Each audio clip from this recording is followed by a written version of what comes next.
उसकी कॉल आई तो बहुत शोर सुनाई दे रहा था। मैंने पूछा क्या बात है, बोलने लगी मेरे कजन की शादी है। मुझे यकीन नहीं आ रहा था। मैंने फिर पूछा यार सच बताओ क्या बात है, बोलने लगी मेरे कजन की शादी है। मैंने कहा ठीक। तो कुछ टाइम गुजरने के बाद उसने अपने लहंगे की तस्वीर भेज दी। मैंने एक मैसेज टाइप किया, माशाल्लाह से आपका लहंगा बहुत प्यारा है। तो वो रात गुजरने के बाद दूसरी रात उसकी कजन की मेहंदी थी। रात को 12 बजे का टाइम था। मैंने उसको कॉल की लेकिन उसने कॉल पिक नहीं की। मैंने मैसेज किया, उसका कोई रिस्पॉन्स नहीं आया।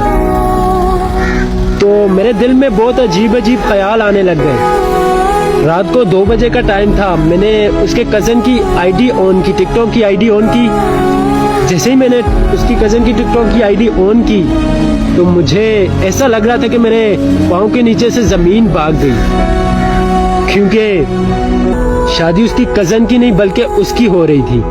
मैंने फौरन से उसे कॉल की, उसने कॉल पिक की। तो मैंने पूछा सच बताओ यार शादी किसकी है। तो उसने मेरी कसम खाई और बोलने लगी कि मेरे कजन की शादी है। मैंने कहा मेरी कसम नहीं, अपनी अम्मी की कसम खाओ और सच बताओ। तो वो रोने लग गई और कुछ टाइम के बाद जवाब आया कि मेरे अम्मी की कसम शादी मेरी हो रही है। उस टाइम मैं बहुत ज्यादा रो रहा था। मेरे दिल में अजीब अजीब ख्याल आ रहे थे कि मैं फंके से लटक जाऊं, जहर खा लूं, कहीं जाके मर जाऊं।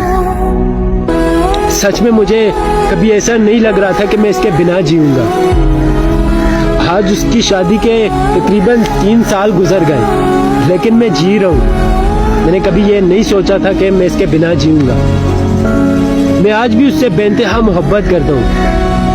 और मोहब्बत इसे नहीं कहते कि मोहब्बत को पाया जाए, बल्कि मोहब्बत उसे कहते हैं जिसकी हमेशा से इज्जत की जाए। और मैं हमेशा उसकी इज्जत करता रहूंगा, वो चाहे किसी और की दुल्हन क्यों ना हो। मैं आज भी उसकी और उसके दूल्हे की तस्वीर देखता हूँ तो रो पड़ता हूँ कि काश मैं इसका दूल्हा होता।